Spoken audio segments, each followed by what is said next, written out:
सा राम राम सा। शरणो सतगुरु दयाल को, मुख हृदय हरि नाम। निज पथ संगत साधु के, आजीवन मुक्त सुख राम। अण बेपद प्रकाश के, दायक सतगुरु राम। अनंत कोटि जन सहाय के, नाय करूं प्रणाम। सतगुरु को एको शब्द मन कोई लेवे मान। तो सहज होते हैं संत दास, मुश्किल सुआसान। भक्ति भक्त भगवंत गुरु, चतुर नाम बपुए। जिनके पद रज परस नासत विघ्न अनेक। सब धरती कागज करऊं, सब मन कलम कटाए। सात समुद्र शाही करऊं, सतगुरु गुण लिख्या न जाए। राम राम राम राम राम। आप सभी के अंदर विराजमान परमात्मा के पावन चरणों में प्रणाम। राम राम राम। अनंत श्री सतगुरु सुखराम जी महाराज के 90 वाणी। सतगुरु की अगाध सता का अंग चल रहा है। महाराज सता से हमें परिचय करा रहे हैं, हमारे सता रूप का अनुभव करा रहे हैं। जैसे हमें सता का अनुभव हो जाता है, हम निश्चिंत हो जाते हैं, निशोक हो जाते हैं, निडर हो जाते हैं, निर्भय हो जाते हैं और परमात्मा में एकमेक हो जाते हैं। अरस परस सेवक हर साईं। जिस प्रकार से सेवक और साईं एकमेक हो जाते हैं, वैसे ही सद्गुरु की सत्ता के जागृत होने से ये बूंद सागर में मिल जाती है और सागर ही हो जाती है। तो महाराज कह रहे हैं कि कैसी है सत्ता का गुण, कैसा है सत्ता का पराक्रम। सुखमण कलश अमी भर लाई, जिगमिग जिगमिग मंदिर में। ये आपका मंदिर है, तन आपका देवल है। इस देवल में अमृत का कलश सद्गुरु खोल देते हैं, जिसमें पूरा अमृत भरा हुआ है। बस उस अमृत का आपको खजाना खोलना है, उसकी चाबी चाहिए। सद्गुरु उसकी चाबी राम नाम का सुमिरन दे के आपको बताते हैं कि इस प्रकार से आप राम नाम का सद्गुरु विधि से सुमिरन करेंगे तो आपका भीतर का खजाना खुल जाएगा। और जैसे ही भीतर का खजाना खुला, आनंद की अनुभूति आपको अपने घट के भीतर होने लगेगी। तो सुखमण कलश अमी भर लाई, जिगमिग जिगमिग मंदिर माही। ऐसा जिगामिक रहेगी आपको, ऐसा आनंद रहेगा, खुशी रहेगी, तेज रहेगा, ओज रहेगा ज्ञान का। और इस ज्ञान के तेज में, ज्ञान के ओज में परिस्थितियां आपके अनुकूल भी आएगी और परिस्थितियां प्रतिकूल भी आएगी। तो प्रतिकूलता और अनुकूलता भी आपको दुखी और सुखी नहीं कर पाएगी, जब भीतर में आपके ज्ञान का बल हो, भीतर में ज्ञान की शक्ति हो, भीतर में ज्ञान का तेज हो, भीतर में ज्ञान का आनंद हो। तो परिस्थितियां भी सब चली जाती है आकर। सुख सपना और दुख बुदबुदा, ये दोनों हैं मेहमान। सबका स्वागत कीजिए जो भेजे भगवान। उसके लिए सब ऐसे आने जाने वाले हो जाते हैं, मेहमान की तरह हो जाते हैं। मेहमान आते हैं, कितने दिन ठहरते, 2 दिन 4 दिन ठहर कर सब अपने घर चले जाते हैं। तो महाराज कह रहे सुख भी उनके लिए ऐसे हो जाते हैं मेहमान की तरह। सुख उनके लिए सपने की तरह हो जाता है और दुख भी उनके लिए बुदबुदे की तरह हो जाता है। तो सुख दुख दोनों किसको सताते हैं? किसको दुखी करते हैं? अज्ञानी। सुख दुख दोनों अज्ञानी के, ज्ञानी माने ना। ज्ञानी तो प्रधानता देता ही नहीं ना, सुख को प्रधानता, तो सुख को सपना मानता है और दुख को बुदबुदा मानता है। रामचरण गिरी सिंधु जल जूली से दर्पण माए, कह रहे महाराज, उनके लिए तो जैसे दर्पण में देखने के समान हो जाता है। दर्पण को क्या फर्क पड़ता है, कांच को क्या फर्क पड़ता है, उसमें क्या दिख रहा है? आग दिख रही है, जल दिख रहा है, पहाड़ दिख रहे हैं, सब चित्र की तरह है कांच में। कांच को कुछ फर्क नहीं है। इसी प्रकार से सदगुरु के अमृत का कलश, ज्ञान का अमृत कलश आपके भीतर में खुल जाए। सुखमण कलश अमी बरलाई, जिगमिग जिगमिग मंदिर माही। और क्या स्थिति बनती है महाराज के ज्ञान में, सदगुरु के ज्ञान में? आनंद की स्थिति का वर्णन करें कि आपको भीतर में आनंद कैसा कैसा आता है। कह रहे मुरली बीन बजे सुरनाई, शंखरी गौर लीलंदर। कह रहे मुरली की टेर, मुरली की आवाज़, वीणा की आवाज़, शहनाई की आवाज़, शंख की गौर, शंख की आवाज़, शंखनाद, ये सब गगन मंडल में, ब्रह्मांड में बिना ही बजाए बजती रहती, गर्जना करती रहती। ये सब आवाज़ें गेबाव होती रहती। दुनियात्मक शब्द खुलता है तो दुनियात्मक शब्द का ये लाभ है, परिणाम है कि धुनी खुल जाती है। इसमें नाद की धुनी है, अनंत नाद की धुनी है, जिंग धुनी है, सोहंग धुनी है, अगम की धुनी है, एक के बाद एक धुनी खुलती जाती है।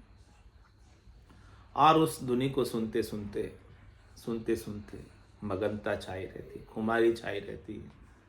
एक धुनी के अंदर जैसे संगीत चल रहा हो, संगीत में बहुत अच्छा लगता है, ऐसे ही ये भीतर में आपके संगीत चालू हो जाता है। उस संगीत को, भीतर के संगीत को कौन बजा रहे हैं? परमात्मा ही बजा रहे हैं। और किस लिए बजा रहे हैं? आपको आनंद की अनुभूति कराने के लिए, संसार के सुख दुखों से ऊपर उठाने के लिए,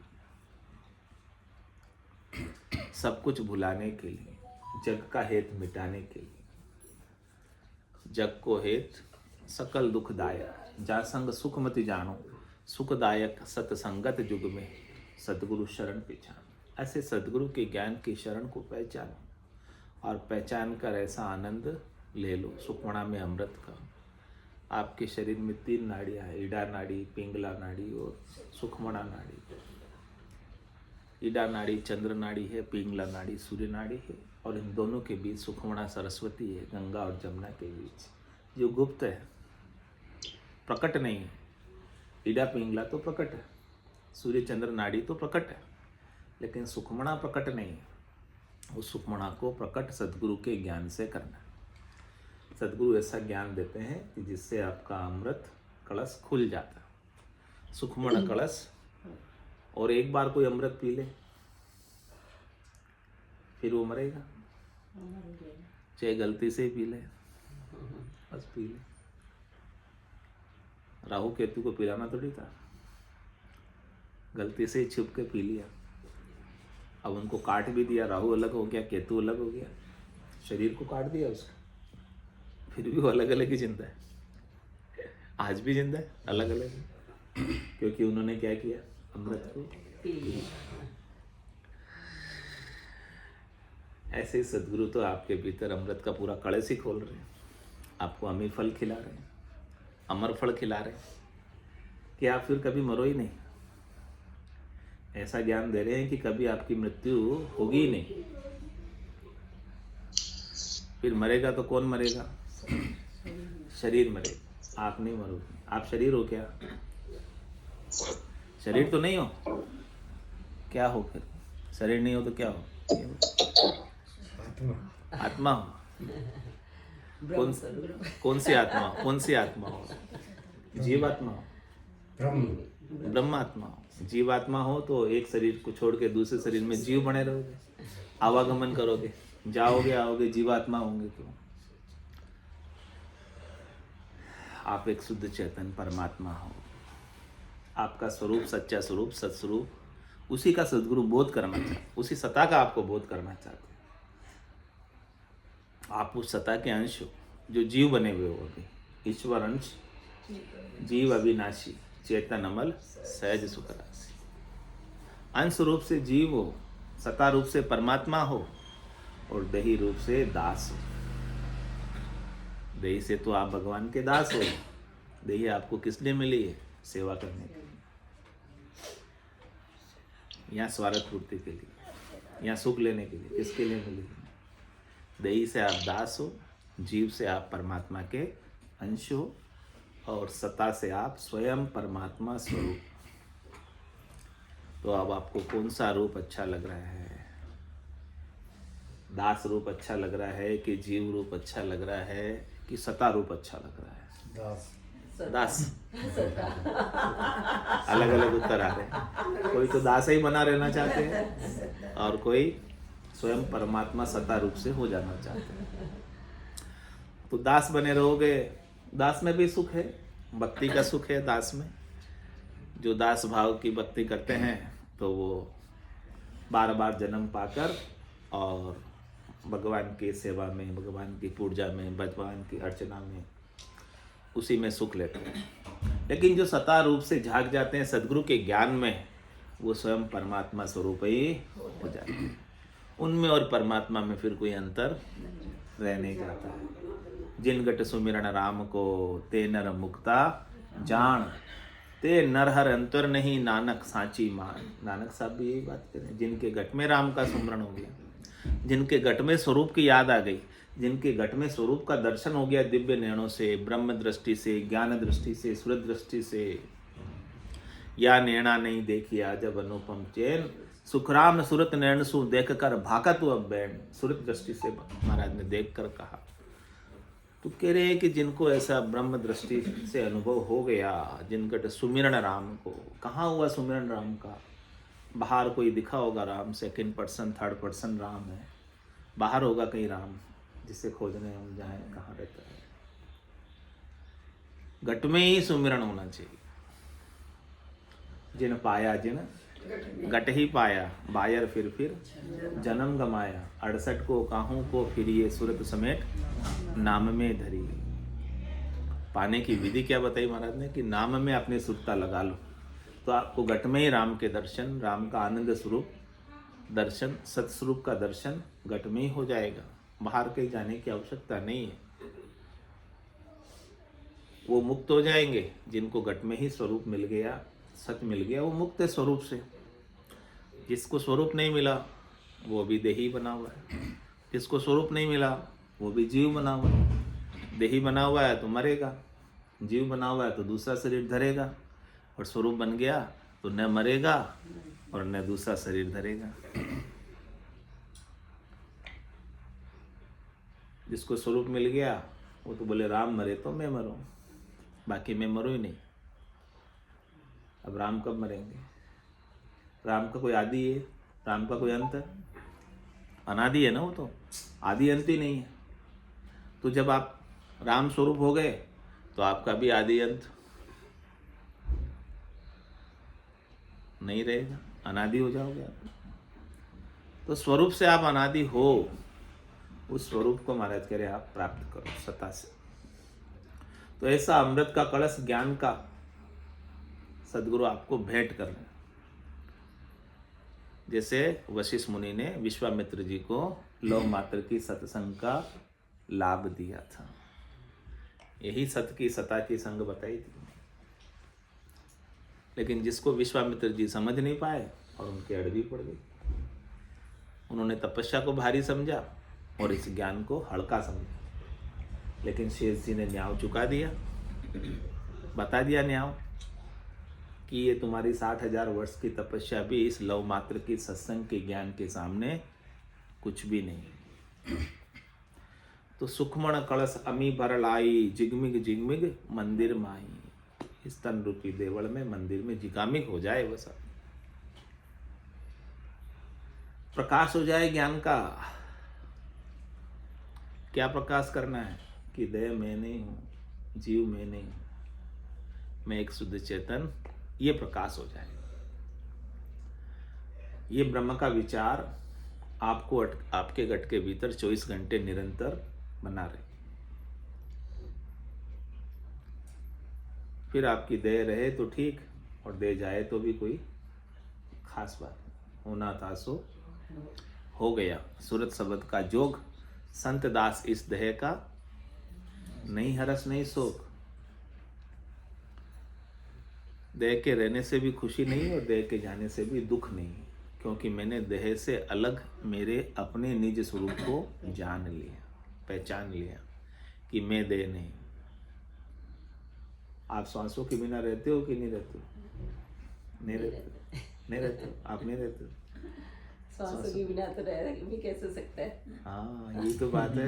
लेकिन महाराज कह रहे आप सांसों के बिना भी रहते हो।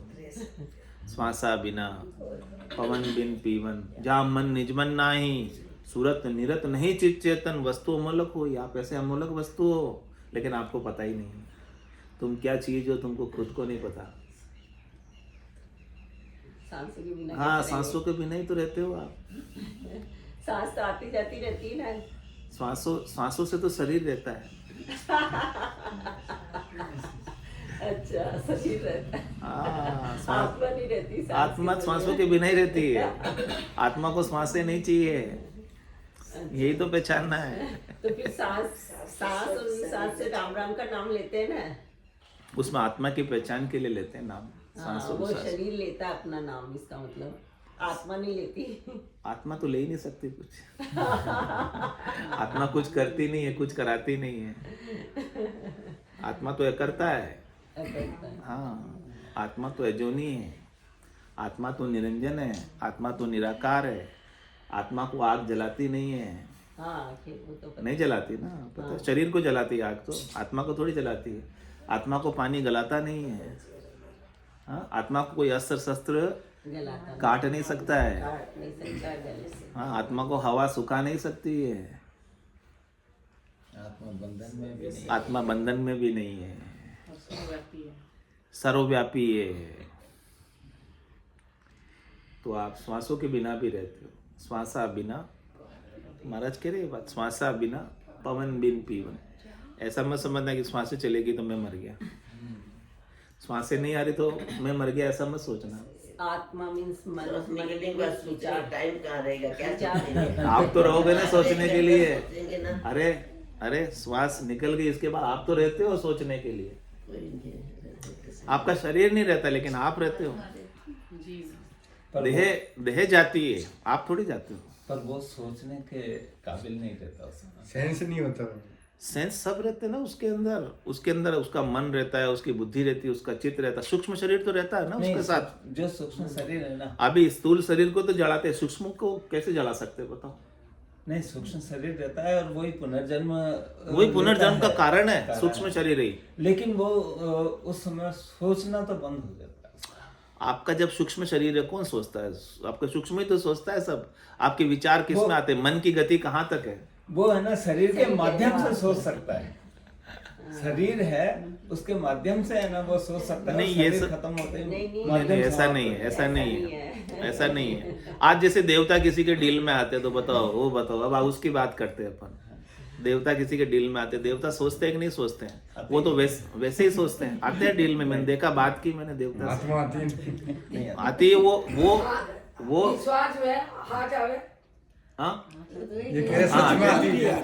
आते हैं ना, क्यों नहीं आते? देवता आते हैं, डील में आते हैं ना। तो वो बोलने के लिए डील का माध्यम बनाते, बाकी बोलने के लिए। लेकिन सोचते तो वो से उनका मन बुद्धि चित्त अहम तो है। लेकिन शरीर में आने के बाद ही माध्यम बनाना, माध्यम है वो, एक लाउड स्पीकर है। अगर बाकी स्पीकर तो वही है ना। सोच नहीं सकता। अरे लाउड स्पीकर सोचेगा क्या? ये बताओ मेरे को। लाउड स्पीकर क्या करेगा? सोचेगा नहीं, कुछ नहीं कर सकता। शरीर तो लाउड स्पीकर है, स्पीकर तो दूसरा है, बोलने वाला तो दूसरा है। तो आप श्वासों के बिना भी आप रहते हो। श्वासें बंद हो जाए तो ये मत मानना कि मैं मर गया। दुनिया वाले मानो कहते हैं 12 दिन तक आत्मा। आप नहीं मरते हो, पर आप नहीं मरते हो। नहीं, शरीर छोड़ देते तो 12 दिन तक आत्मा वही रहती है। तो ग्यो वाह जोनी में ग्यो तो मरियो कटे।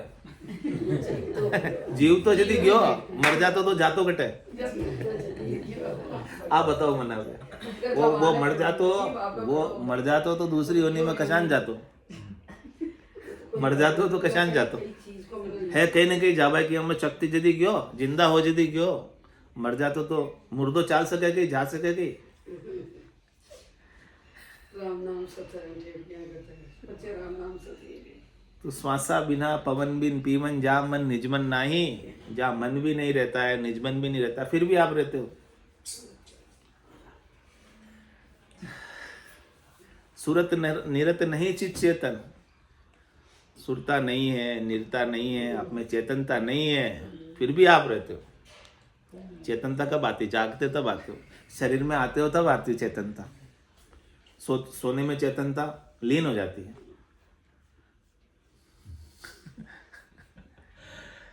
फिर भी आप रहते हो। तो जो रहने वाले को जानो, रहने वाला कौन है? वो मैं। जो रहने वाला राम है वो मैं हूं। ये शरीर में नहीं हूं, जीव में नहीं हूं। ये खास बात है समझने की। इस ज्ञान को अपने ऊपर घटाओ।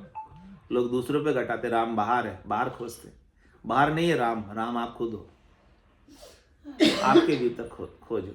खोजना है तो अपने भीतर खोजो। बाहर घटा के आपको क्या मिलेगा? अच्छा चलो आपको एक अविनाशी पति मिल जाए, आपको क्या लाभ है बताओ? अविनाशी पति वो कभी मरेगा नहीं, लेकिन आप तो मर जाओगे ना। उसका सुख कब तक लोगे?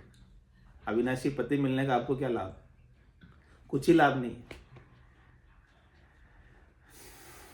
वो नहीं मरेगा लेकिन आप मर जाओगे। आपको क्या सुख है फिर पति का? जब तक आप अविनाशी में मिल नहीं जाओ तब तक आपको कोई लाभ नहीं अविनाशी मिलने का। अविनाशी पति मिलने का भी कोई लाभ नहीं है। अविनाशी बनना पड़ेगा। अविनाशी बनना पड़ेगा तब लाभ है।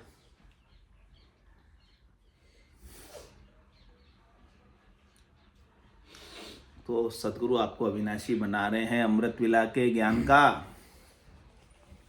ये ज्ञान का अमृत पी लो और पीकर अविनाशी हो जाओ। सुखमण कलश अमी भर लाई, जिगमिग जिगमिग मंदिर माही। मुरली बीण बजे सुरनाई, शंखरी गौर गिगन कर छाई। ये सब ऐलान है, चेन है सदगुरु की सता के। गट पर्चे जो आपके गट के भीतर प्रकटते हैं। लेकिन महाराज के देखिए गट पर्चे प्रकट गए इसका मतलब आप अमर हो गए? नहीं। निरखत निरखत गिगन को सबे चैन मिट जाए, जो नर को सुखराम के नींद ग्रह सिवाय। ये गटपर्चे अच्छे हैं, आने चाहिए, लेकिन ये भी रास्ते के चेन है, ऐलान है, माइलस्टोन है। ये मंजिल नहीं है। मंजिल तो वही है, सत्य स्वरूप, आनंद स्वरूप, यथार्थ स्वरूप, वास्तविक स्वरूप, जो श्वासों के बिना है, जो पवन के बिना है, जो पानी के बिना है, जो 5 तत्वों के बिना है, जो मन बुद्धि चित्त अहम के बिना है, जो सूक्ष्म शरीर के बिना है, जो कारण शरीर के बिना है, वो सत्य है। बाकी ये स्थूल शरीर, सूक्ष्म शरीर, कारण शरीर तो सब माया से रचित है। ये तो त्रिगुणात्मक माया है, 3 गुणों की माया है, रजोगुण की, सतोगुण की, तमोगुण की, उससे बने हुए। लेकिन आप इन गुणों में थोड़ी, आप तो गुणातीत हो। आपका स्वरूप गुणातीत है, गुणों में तो रूप है, और गुण गुणों में बरतते रहते हैं, बदलते रहते हैं, आते रहते हैं, जाते रहते हैं, बनते रहते हैं, मिटते रहते हैं, उपजते रहते हैं, खपते रहते हैं, सुखी होते हैं, दुखी होते हैं। ये सब गुणों में बदलाव होता रहता है, गुणों में परिवर्तन चलता है, गुणों का चक्र है। आप चक्कर में नहीं हो, आपका स्वरूप चक्कर में नहीं है।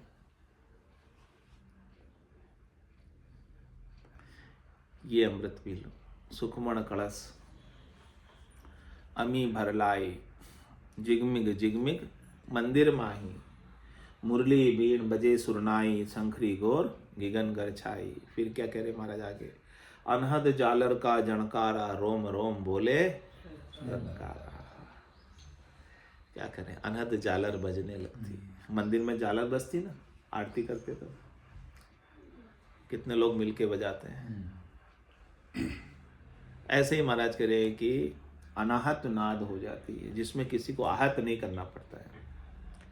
मंदिर में तो आहत करना पड़ता है, चोट करनी पड़ती है, तब जाके आवाज निकलती है। लेकिन कह रहे हैं कि अनाहत की नाद है, बिना आहत किए आवाज प्रस्फुरित होती है। अनहद झालर का झणकारा, ऐसी झालर का झणकारा लगता है। और कह रहे रोम रोम बोले ररंकारा, उनका पूरा शरीर भी दिव्य हो जाता है। पूरे शरीर से मैं ब्रह्म का विचार। आप कहाँ रहते हो, ये जीव कहाँ रहता है शरीर के, आत्मा कहाँ रहती है, आँख में रहती है या नाक में रहती है या कान में रहती है या मुंह में रहती है, कहाँ रहती है आपकी आत्मा? या कंठों में रहती है या हृदय में रहती है या किडनी में रहती है या लीवर में रहती है या स्टोमक में रहती है, हाँ? या नाभि में रहती है? प्राण तो हृदय में ही रहता है ना, आत्मा तो सर्वत्र रहती है, पूरे शरीर में रहती है, सर्वत्र रहती है। कहीं भी आप सुई चुकाओ, वहाँ प्राण नहीं होगा तो कौन बताएगा? तुम्हें तो यही आता है कि प्राण में सब जगह रहती है, पूरे शरीर में रहती है। तो महाराज के जब सर्वत्र हो जाएगी तो फिर रोम रोम बोले, हाँ, वो सता रोम रोम से बोलने लगेगी, वो सता रोम रोम में जागृत हो जाएगी, वो स्वरूप आपका रोम रोम में जागृत हो जाएगा। रोम रोम से होई रही निरंकार जुणकार, निस्वासर आठोई प्रहर राम चरण एक सार, उठत बैठत जागता सूता ही सिमरण होई, रामचंद्र रंकार गुनी बाहर लखे ना। आप स्त्री हो, आपको याद दिलाना पड़ता है कि आप स्त्री हो। आप पुरुष हो, आपको याद दिलाना पड़ता है पुरुष हो। ऐसे ही महाराज कह रहे आप सत्य स्वरूप हो, आनंद स्वरूप हो। जब ये अभ्यास हो जाएगा आपका तो फिर आपको याद नहीं दिलाना पड़ेगा, आप परमात्मा स्वरूप हो।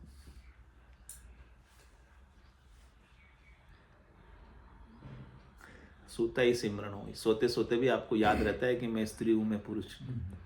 होता है कि नहीं रहता है? ऐसे ही महाराज कह रहे हैं कि आपके स्वरूप की याद एक बार पक्की हो जाए, आपके दृढ़ हो जाए, आपके गट के भीतर जागृत हो जाए, स्वरूप निज स्वरूप जाग जाए, तो फिर तो महाराज कह रहे हैं कि सोने के बाद भी आपको उसका सुमिरन स्वरूप का बना रहता है। अनहद जालर का झनकारा, रोम रोम बोले रंकारा। क्या करे, जन सुख राम सताया जागी। ऐसी सता जाग जावे तो क्या हो जाता है? ब्रह्म समाद ब्रह्मांड में लागे। ब्रह्मांड कितना बड़ा है, कितना लंबा है, कितना चौड़ा है, कितना क्षेत्रफल है इस ब्रह्मांड का?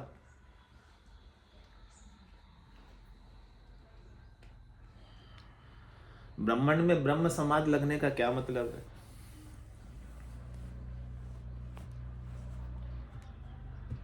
पूरे ब्रह्मांड में आपको ब्रह्म के सिवाय दूसरा और कोई दिखे ही नहीं।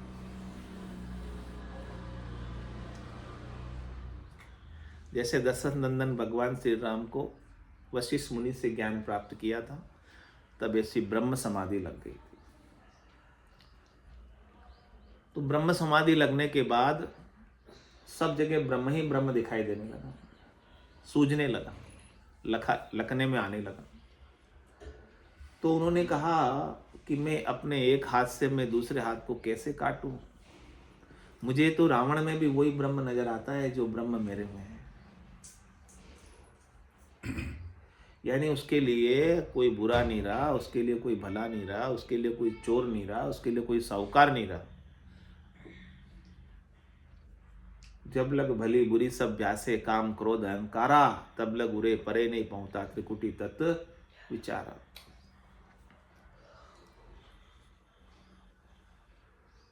ऐसी ब्रह्म समाधि महाराज कह रहे आपके ब्रह्मांड में लग जाती है, और जो बाहर ब्रह्मांड में है वही सब आपके पिंड में है। पिंडे सो ब्रह्मांडे और ब्रह्मांडे सो पिंडे। आपके पिंड में भी ब्रह्मांड का एरिया है, ये खंड पिंड ब्रह्मांड, ये त्रिकुटी से ऊपर सारा ब्रह्मांड का एरिया है। इस ब्रह्मांड के एरिया में आपको आनंद की अनुभूति होने लगती है, शब्द लखाने लगता है, आनंद आने लगता है, ऐसी समाधि लग जाती है। और ये ब्रह्मांड की समाधि, ब्रह्म की समाधि जड़ समाधि नहीं है, चेतन की समाधि है। ये ब्रह्म जो दिखाई दे रहा है वो सोने में नहीं दिखाई दे रहा है, जागृत में दिखाई दे रहा है। सुसुप्ति में नहीं दिखाई दे रहा, जागृत में दिखाई दे रहा। जड़ समाधि में तो सुसुप्ति हो जाती है, नींद जैसा हो जाता है। लेकिन महाराज कह रहे कि ये आपको ब्रह्म जो है सबके अंदर जागृत में दिखाई देना चाहिए, चेतनता में दिखाई देना चाहिए। सब में एक ही स्वरूप के दर्शन।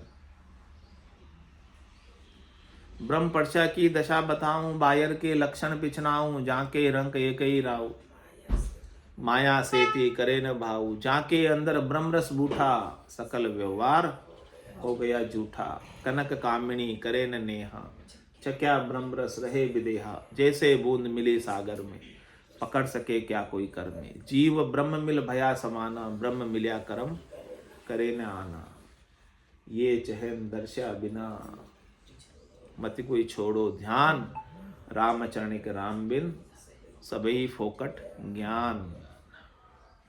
तो ऐसे महाराज कह रहे कि चैन, ऐसे लक्षण, ऐसी स्थिति आपकी नहीं हो जावे तब तक सत्संग सुनना मत छोड़ना, राम राम करना मत छोड़ना। सदगुरु की कृपा से एक न दिन ऐसी ब्रह्म समाधि आपके भी लग जाएगी, लगेगी। और ब्रह्म समाधि लगते ही आप ब्रह्म स्वरूप हो जाओगे। और पहले ब्रह्म समाधि आपके घट के भीतर लगेगी, तब जाके आपको बाहर ब्रह्म दिखाई देगा। यानी पहले आपको स्वरूप का दर्शन अपने भीतर होना चाहिए, तब सब में आपको स्वरूप दिखेगा। आप खुद ही जब स्वरूप नहीं बने तो देह बने हो तो बाहर से देह ही दिखेगी, जीव बने हो तो बाहर से जीव ही दिखेंगे। और आप ब्रह्म हो गए तो बाहर भी ब्रह्म दिखेंगे। जैसे आप हो वैसे ही तो सब दिखेगा।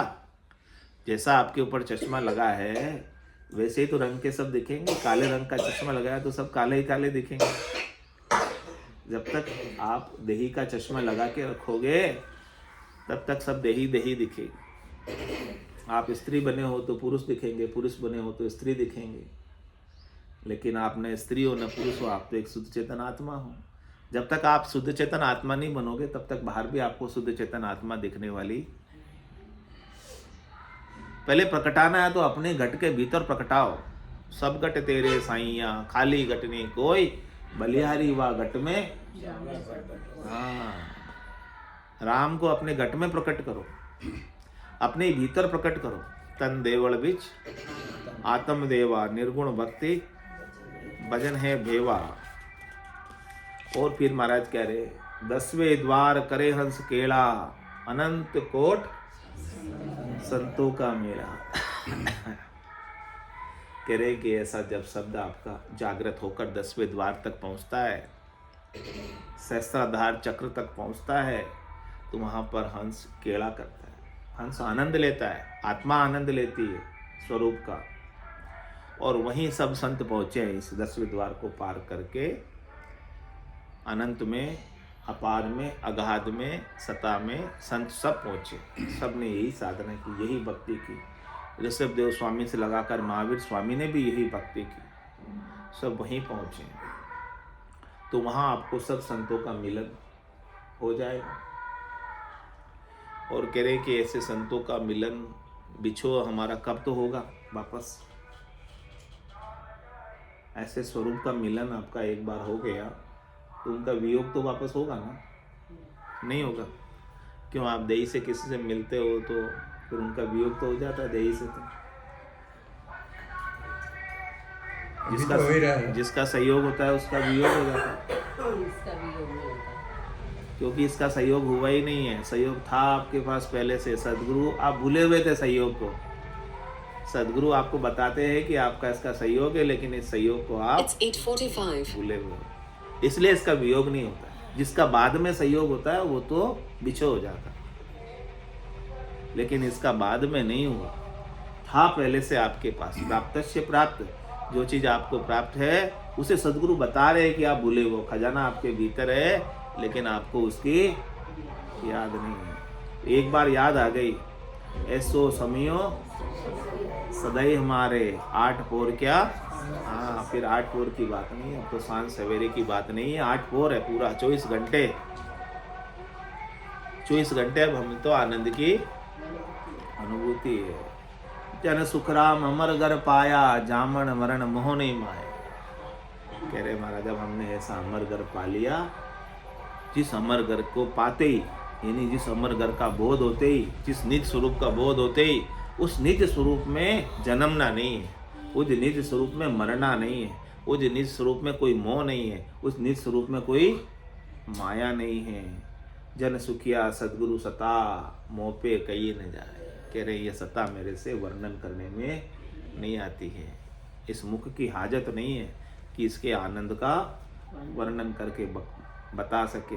जो मुझे बढ़ती आई के सो विधि कही सुनाए।